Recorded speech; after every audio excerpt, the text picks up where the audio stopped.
Hi, this is Mrs. Broad, and today we are going to take what we learned about systems of equations and apply them to word problems, to real-world situations. So the first thing that we want to do in each word problem is write let statements, and our let statements just tell us what each variable is going to represent in the problem. We probably want to get away from using x and y so that we make the variables meaningful, so we know what we're solving for when we make our equations. So let's go ahead and read the first problem. There are 22 students in a classroom. There are 12 more girls than boys. Find the number of boys and the number of girls in the class. So we can see what we're solving for. We're solving for the number of girls and the number of boys. So I'm going to let G equal the number of girls and B equal the number of boys. So now I have my let statements. I know what each of my variables means. My second step is to write a system of equations that goes along with this. So I'm going to go to the second sentence where it says 12 more girls than boys. More.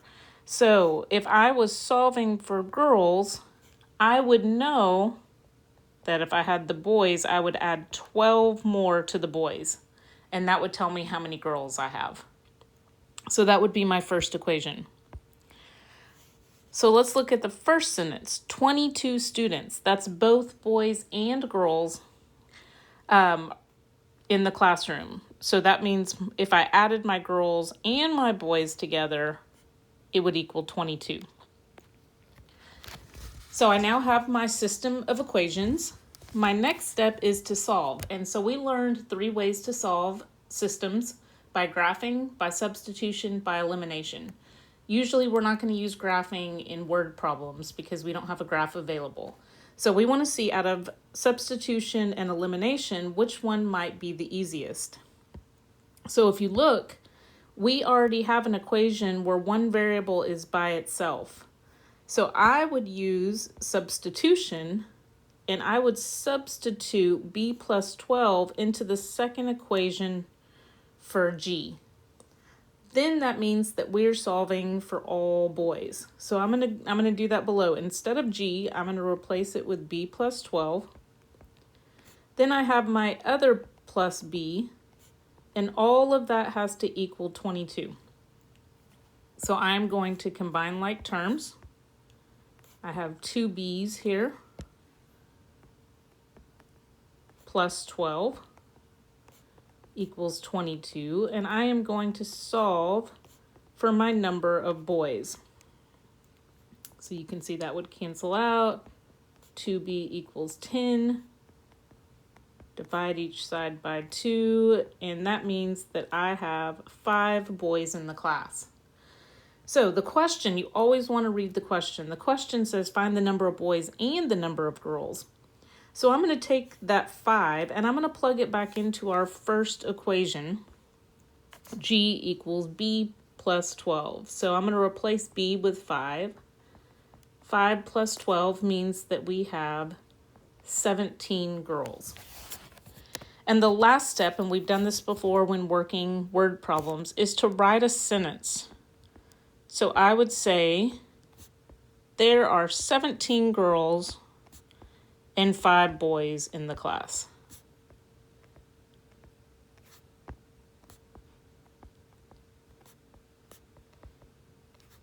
I do also want to make sure that my answer is reasonable. So I would look at, I know that there's supposed to be 22 in the class total.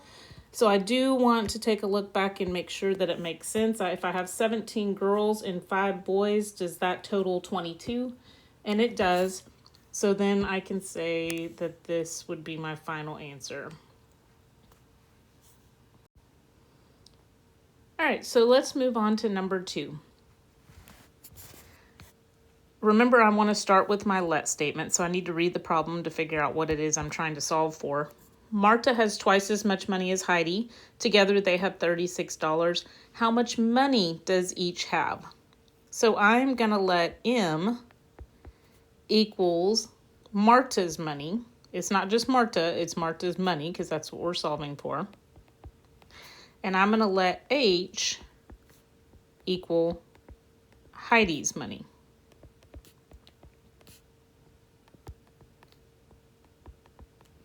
So now I have my let statements. I am going to go ahead and read each sentence. Marta has twice as much money as Heidi. The way I would write that, Marta is 2H, twice as much money as Heidi. Let's read the second sentence. Together, they have $36. Together means I'm going to add them together. So I've got Marta plus Heidi, and together they have $36. Now I want to decide which one would be easiest to solve, and I see that Marta here is by herself, so I am going to once again use substitution, and I'm going to substitute 2H in for M in the second equation and solve. So I'm going to replace M with 2H, twice Heidi's money, then I've got Heidi, and together they have $36. 2H plus H is 3H. And I'm going to solve first for Heidi's money, which is 12. And then I'm going to plug that back in to find Marta's money. So up here, I know she has twice as much money as Heidi, and Heidi has 12. So Marta must have 24. So again, I do want to check for reasonableness. Is 24 plus 12 equal 36? And it does. So I'm going to write my sentence. Marta has $24 and Heidi has 12.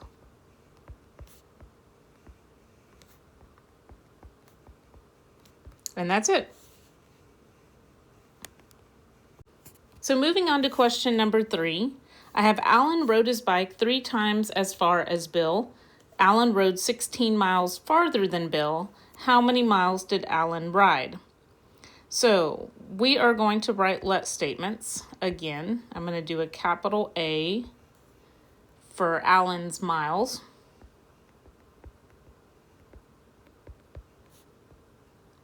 And I'm going to do a capital B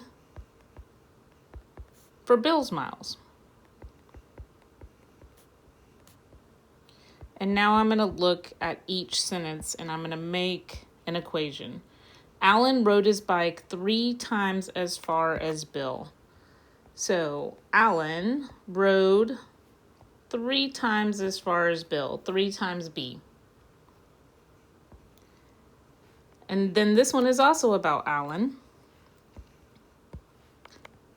Alan rode 16 miles further than Bill. That means in addition, added to Bill's.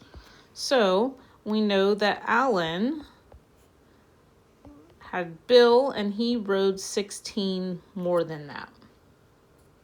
So you can see both of these have variables that are already isolated, but I'm going to choose this first one and I'm going to substitute 3b in for a in the second equation. So I get 3b equals b plus 16. So I will have to do a little arranging. I'm going to subtract a b from each side. And I get 2b equals 16, which I can see that Bill rode 8 miles. Now, here's the important part. Only answer the question that is being asked.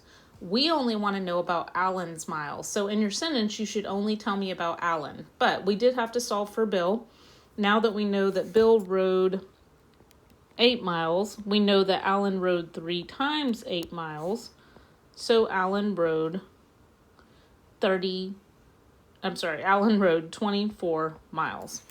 So in your sentence, don't tell me about Bill, only tell me about Alan. And we will say Alan rode 24 miles.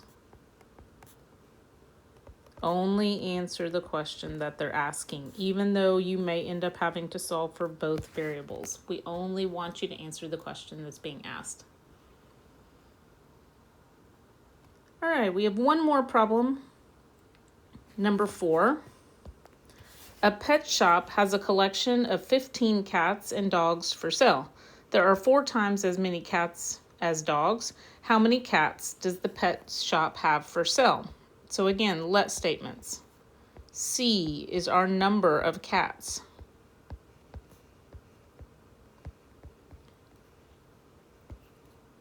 And D is our number of dogs. So now I'm going to read sentence by sentence to figure out which equations that I need to write. A pet shop has a collection of 15 cats and dogs. That means total, combined. If I added my cats and my dogs together, I would get 15.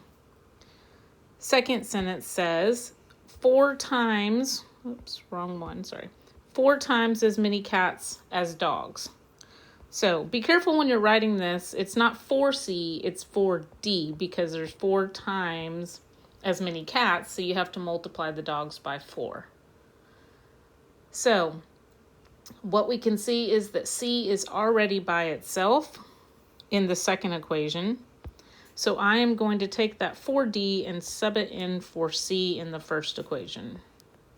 So we know that there's 4 times as many cats as dogs, then there's our dogs, and together that makes 15. And I'm going to solve for the dogs, but then I do want to go back and make sure that I actually read what it's asking for. This problem says, how many cats does the pet shop have? Well, I know that there's 3 dogs, and I also know that there are 4 times as many cats as dogs. So I'm going to multiply 3 times 4, and that tells me that there are 12 cats. That is 4 times as many as the dogs, so I'm just going to write my sentence for cats. There are 12 cats. That's all it asked for, so that's all I'm going to give in my answer.